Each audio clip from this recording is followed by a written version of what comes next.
Hi guys, and welcome to the Empower to Empower channel, EEN. My name is Moabbie. Thank you so much to our subscribers for subscribing to our channel and keeping us going. And if you are tuning in for the first time, welcome very much to our channel, and we are asking you to be a part of this community. You can comment, you can share, like, and subscribe to this channel for more content. Today I am privileged to have a guest on set, a young person who has overcome, I call him an overcomer, a warrior, a courageous person, because he has overcome an addiction. And when we talk about things like this, it is to encourage you, if you are struggling with something, that it is actually possible to come out of it. Of course, it will be with help from God and other institutions that are relevant to your case, but it is doable, it is possible. It really messed up the home and anything I could sell. So at this point, my dad was like, you know what, never step in this home, just leave. That was about 2012 to the end, the second bit of 2012. And it was really hard for me. And sometimes you hallucinated, you seeing things, you can't sleep. I just take myself to the hospital and then I give the doctor the number of my parents. They'll pay. Okay. You know. And okay, before then, I tell you, in 2010 those things really disturbed me. So I ran back to church. Okay. I was like, I told my bishop, hey, I can't manage this. Let me hang around here, get sober, and just clean up. Yeah, and so for the whole of 2010, I was clean. Okay. Yeah. Were you living at the church, or you were living with your Yes, I was parents? residing in the church. Okay. Yeah. I actually became my bishop's protocol. You know, Okay, I was like yeah. driving him everywhere he goes. I was just a handyman. I was there. And it really helped me a lot to come out of, to be delivered from all those things. Because I got to a point, everywhere I'd be, this girl would be around here, she's talking to me, she's telling me things. Yeah. Yeah. So 2010 I backslid again. Backslid. Yeah, I backslid. That was this 31st party. And You backslid, but you didn't go to drinking, or you went back to I went drinking back to drinking. again. Yes. 31st night of 2010, I think my cousin left me with my cousins, with my niece and nephew and some two cousins, and she was like, because you're a grown up, kindly take them for boogie night and then make sure they are home by 3 a.m. Wow, that's a risk you were taking. You know, you're exposing yourself to booze and you already have a problem with it. So what I told myself, I will not go to that. I won't take them to that club because I know I'll find my group there, my former, you know, guys. So I took them to another club, and we entered like this, and the whole group was there sitting. You know, like, wow, Steve, you're here. Finally, thank you. Oh, the thing I didn't know is that one of these my niece. That's insensitive, I would imagine. Okay, at the level, you know, when you're in that situation, you don't see it as a problem. Yeah. Yeah, but unfortunately, that's dragging someone back into the mud. Sure. Yeah. What I didn't realize is that my niece was dating one of my very best friends, and so there he was. Yeah, and so she was drinking, we were drinking, and like, because it's party time, why can't I just have a sip of a soft drink, you know, even if it's alcoholic, just There's nothing soft about alcohol. so I thought. Yeah, I had this soft thing for a while, and then by the end of the night I realized I was too high. So I hope you are not driving. yeah, I was driving, but I wasn't badly off, but then the damage was done.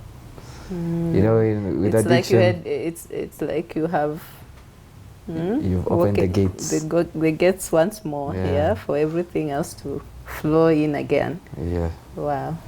So 31st fast, I found myself just going to the pub and buying a very hard drink.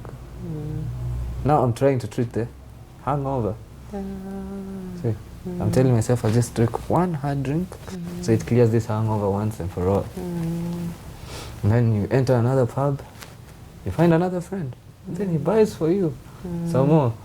And that's how I derailed. And I was supposed to go back to school that January.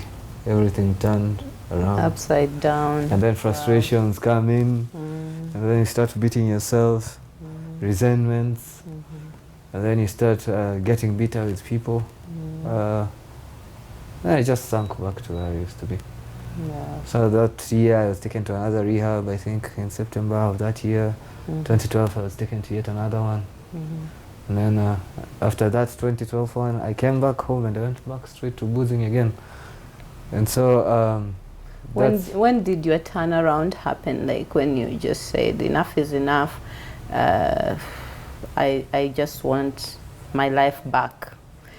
And where did you go? Like, I'm really interested in the institution that you went to and how things happened for you to become sober. Again. Yeah. So after, I told you before, my dad chased me out of home. Yeah. So that's when I realized I really had a problem, but I didn't have a solution to it. Well, then I was living in Thika, and I actually got to a point of getting as low as working in a pub, you know, these street pubs, and and I would sleep in those pubs because I sold my house for like 3,000 shillings. And now I started sleeping in the pub, and then from working on the counter to becoming the cleaner, because now you can't even manage your own self. How can you manage business? I started selling with losses and stuff, so I became a cleaner, and then now I was thrown out. I started living the streets. And that was my turning point. That's when I met my last rehab, that was Teen Challenge Kenya. Did that, when you sank very low, was it in Thika or here? Yeah, in Thika. Okay. Yeah, because I was banned. How did you decide to go to Thika? What took you to Thika? I'd been thrown out by my family, so this my very good sister told me to look for something to do. And now I had a pastor friend who runs the church in Thika. I told her, let me go to Thika, stay with that pastor friend of mine for a while I figure out what to do. Yeah. So it didn't last long. I was back to the drink. And so she also quit supporting me. And she did that. Then I started looking for work. And I found myself working in a pub. Yeah. When you're working in a pub, you drink morning to evening because you have access, with or without money. Yeah. So actually what happened is that one day I collapsed and I was nearly dying. I think it was a work of God that I kept alive. And this lady whom I used to work with in that pub was just passing by and like, hey, this is Steve. What's happening to you? And then, do you know any number? The number I had in my head was my mom's. So she called her and my mom organized with that pastor and I was taken to hospital. Hospital, right back to Nairobi, to my brother's place. And then finally Teen Challenge Kenya. Okay. That was my rehab, the last rehab I attended. What really, I'm just interested in Teens Challenge because I'm thinking you went to so many rehabs, but you got your life back at Teens Challenge. What is so special about Teens Challenge? How do they do things? Is it like different how they do things to get you back, you know, to your normal self as compared to these other rehabilitation centers? Because I think you've mentioned about going to 2 or 3 others. Yeah, I did 3 other rehabs before Teen Challenge. Yeah. Yeah. So getting into Teen Challenge, actually, I was of this idea that I'm not doing any rehab any longer.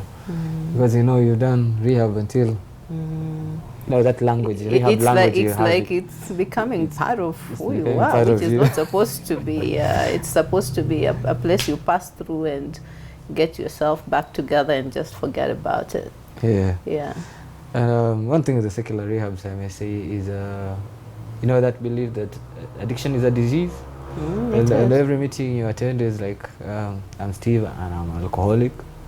The AA meetings. Yeah. Wow. So for me, that was just like giving me a way out when I go back to drink.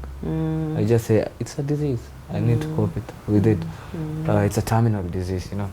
But coming into Teen Challenge, I must say, what really is different about that place is that unlike the other programs of recovery, Teen Challenge has something that is prescribed.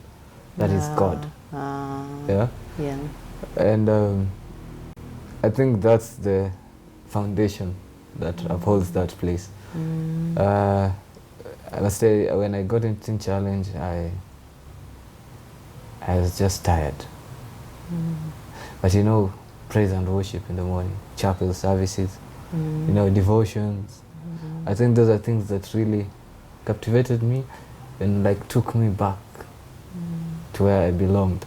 You know, it's like you're reminded this is where you belonged.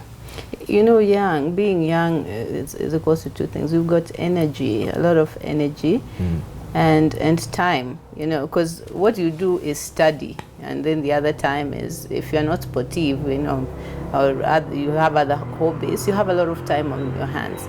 So getting something to fill up this time is very important.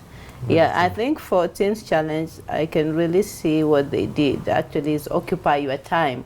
So when you're having Bible study, you're having all this worship, it's like you're continually saturated in the things of God. So that's what you start thinking about. Yeah. It replaces your thoughts, you know, your booze thoughts. Now you're not thinking about that anymore.